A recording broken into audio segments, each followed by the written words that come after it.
This is for those who willfully refuse to see why we get mad when racist white people brandish guns without fear of legal reprisal. You know, it is a smack in the face to black people because we can be murdered with only the perception of having a gun. Today, I will try to educate and give some illumination, even as I reproach those who bend the law. And I will apologize to those who are sensitive to this subject. But we cannot be confused.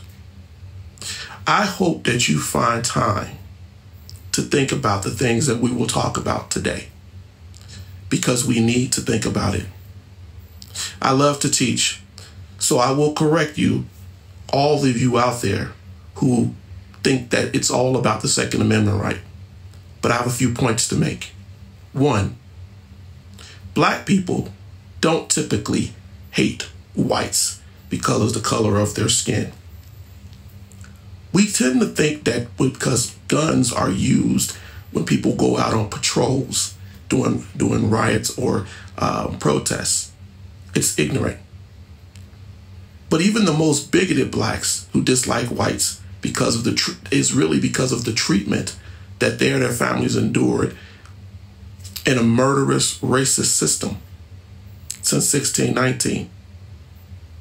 And you have to consider that it's only within the last 60 years that a black person could openly disagree with a white person without the idea of summary execution or physical reprisal. It's only been within 100 years that in some areas blacks could even own guns. So let's make sure we recognize these points before we accuse blacks of just hating white people because they are white. Before we use racism as a justification for weaponry.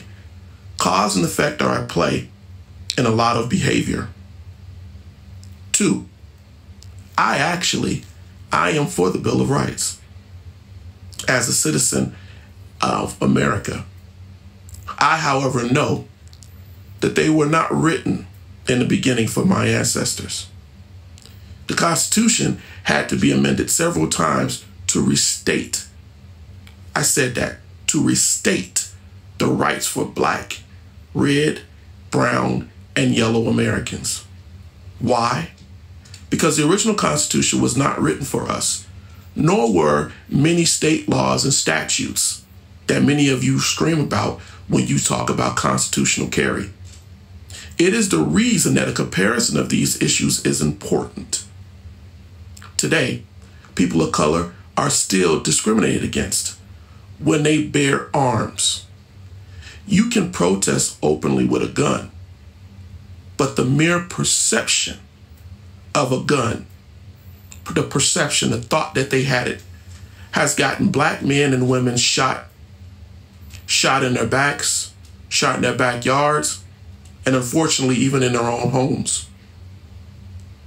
If you do not believe that, look at the cases of Stephon Clark, Atiana Jefferson. The third thing I want you to consider, that when you don't verse yourself or on what's going on, you can be deceived.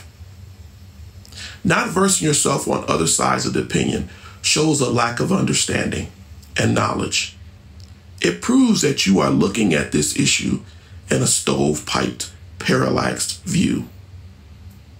It proves that you are willfully ignorant to what's really going on. And as I stated, that will always cause a problem.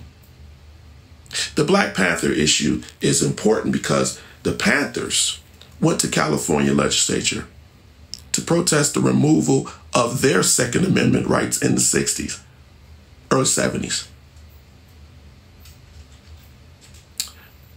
When they did that, they were immediately demonized. But when you write about it, people write about the Panthers, they see them as something wrong. But the difference is that the Panthers were jailed. The other folks who go to these governments who on January 6th, they were not. When you do this, so people can't protect anything when the laws are put against them. We have to consider the history of this.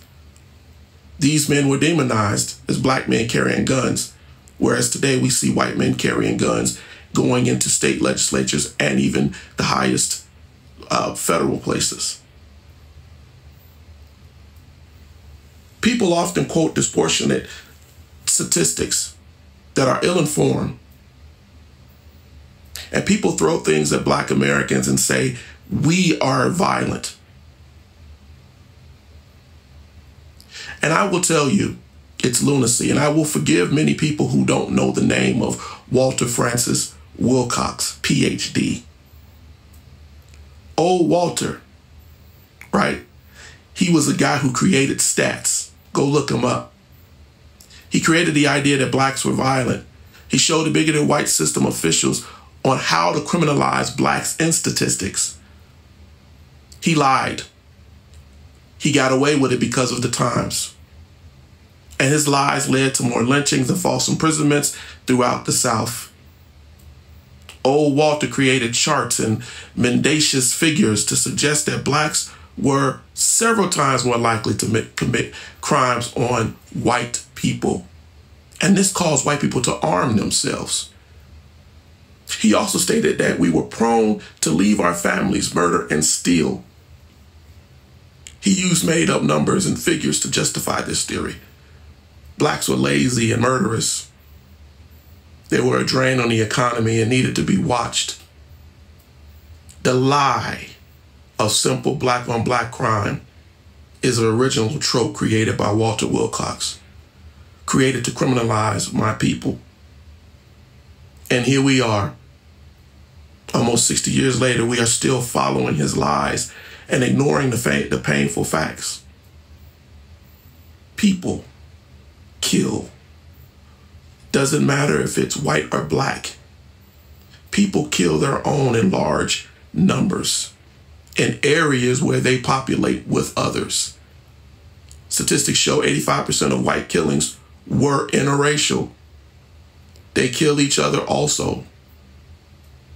And though blacks are over 90%, but it should also be stated that they are tried and convicted more for supposed crimes, even when they didn't commit the crimes. And it is an attempt to keep the prison pipeline going. What is not counted is the mass shooters, who are predominantly white men, that kill often without discrimination. We're not pointing the finger here. We're just looking at the facts. And I went there, so I had to give you the facts.